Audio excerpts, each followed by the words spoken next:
How's it going, everybody? Thank you very much. I always appreciate you hanging out for a little bit. I'm Orlando Ruiz Jr. Welcome to another classic movie review. And speaking of classics, not that long ago, somebody asked me in the comment section if I would review some Wes Anderson films, and I said, yeah, of course, why not? And so I put it on the list of things to talk about. So finally, it is time to talk about a movie from Wes Anderson. This one came out 2004. Seeing as how 2024 marks the 20th anniversary of this film, I think it's safe to call it a classic by now because, after all, I am talking about The Life Aquatic of Steve ZISSOU, one of my favorite Wes Anderson films. I'm not the biggest Wes Anderson fan. I'm definitely more of a casual fan. The Life Aquatic of Steve ZISSOU is Wes Anderson's fourth film following The Royal Tenenbaums, Rushmore, and Bottle Rocket, his fourth collaboration with Owen Wilson, who plays the role of Ned Plimpton, but his third collaboration with Bill Murray, who he first worked with in 1998's Rushmore.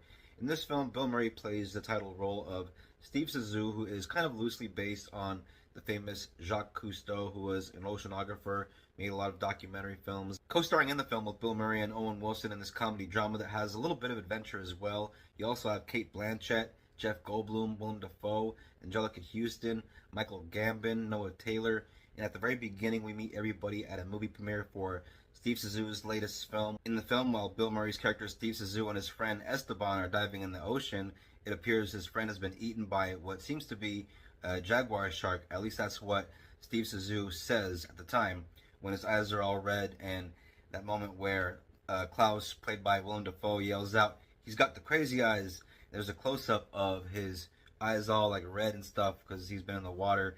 It's a pretty funny little moment. Little small throwaway moments like that are some of the funniest moments in this movie. Immediately after the premiere of his latest documentary at a press conference, even though the animal is supposed to be on the endangered species list, this supposedly jaguar shark, Steve ZISSOU makes an announcement that he's going to make a sequel where he goes after this shark for revenge. And at the same premiere, he meets the character played by Owen Wilson, Ned Plimpton, who tells him, there's a good chance that you just might be my daddy. From the first scene that Bill Murray and Owen Wilson's characters meet for the first time, Bill Murray's character Steve ZISSOU is very welcoming of Ned, Owen Wilson's character, to the point where Ned ends up joining the crew. And even though they're not sure if they are father and son, Bill Murray's character Steve kind of acts like maybe he is. The father-son bonding that goes on between Steve, Bill Murray's character, and Owen Wilson's character Ned gets Willem Dafoe's character, this German first mate of the ship, Klaus, very, very jealous in this great scene where he confronts Owen Wilson's character, and there's a slap that happens that comes back later on where Owen Wilson slaps him back. Some of the funniest moments in the film. Then Cate Blanchett enters the picture as the character of Jane, a pregnant reporter that is doing a story on Steve ZISSOU, and joins him and his crew as they set out on their voyage to make that follow-up film as they go out to look for that jaguar shark that ate Esteban. Despite not getting along all that well while they're on this voyage, Bill Murray's character Steve still kind of has feelings and develops a crush for Jane. And, he's still married to Angelica Houston's character in this movie, which at one point she kind of just leaves, I think, in order for kind of them to allow Bill Murray to try and pursue Cate Blanchett's character, even though she's not into him whatsoever. But he still has, this thing for her throughout. And all the while, he has no idea that his maybe son, Ned, or Kingston, as he kind of renames him in the movie, Ned also has a thing for Cate Blanchett's character, and so a little bit of a triangle there. That's kind of fun. There's also a couple of pretty funny moments with Jeff Goldblum's character, Alistair Hennessy, a rich guy that used to be married to Angelica Houston's character, Bill Murray's ex in the film.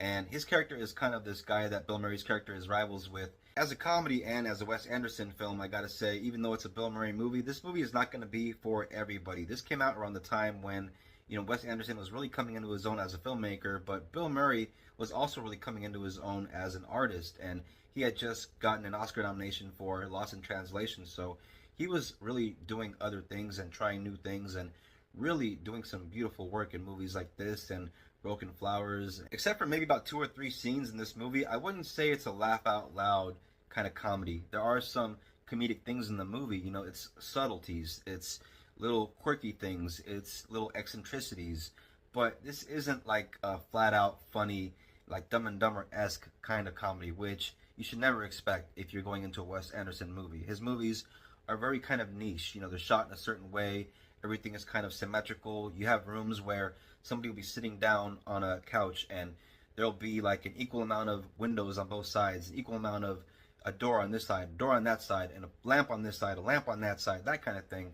It's not very realistic, but kind of has its own style as stories go. This one is pretty simple. You have this eccentric oceanographer and his crew. They're all a bunch of colorful, quirky characters, and you have at least over a dozen or so people, some interns there. They got a physicist, they got someone that does the editing, they got someone that does the music, they got a sound person, they have someone that is like the script girl that is kind of just topless every now and then for no reason.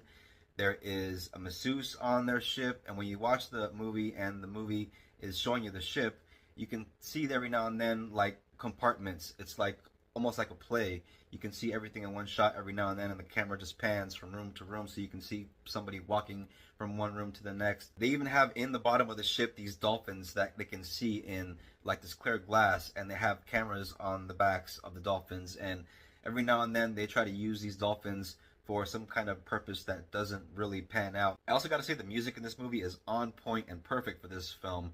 Mark Mothersbaugh, who did the music for this movie and collaborated with Wes Anderson on other films, also did the music for movies like Happy Gilmore, Mystery Men, the Hotel Transylvania movies. He even scored Thor Ragnarok, and I believe he even scored Rugrats, Go Wild, and Halloween Town. Personally, I am a fan of that new wave synth sound that Mark Mothersbaugh and his band Devo made so popular back in the early 80s. And it's perfect for those moments when Bill Murray's character is in the ocean diving with his headset that plays music. It's definitely not a mainstream kind of comedy, but I don't think that's a bad thing. I think it's okay that there are movies out there for other people that aren't into what everybody else is into. And so if you're into quirky kind of different comedies, check out The Life Aquatic of Steve ZISSOU. As a Wes Anderson movie, I give this movie 3 stars. The Life Aquatic of Steve ZISSOU from director Wes Anderson. If you haven't seen it yet, check it out. Thank you all very much for watching this classic movie review. I always appreciate it. If you're new to the channel, if you're into movies, if you're into the classics, hit the bell, become a subscriber. Please don't forget to comment, share, like, always helps out.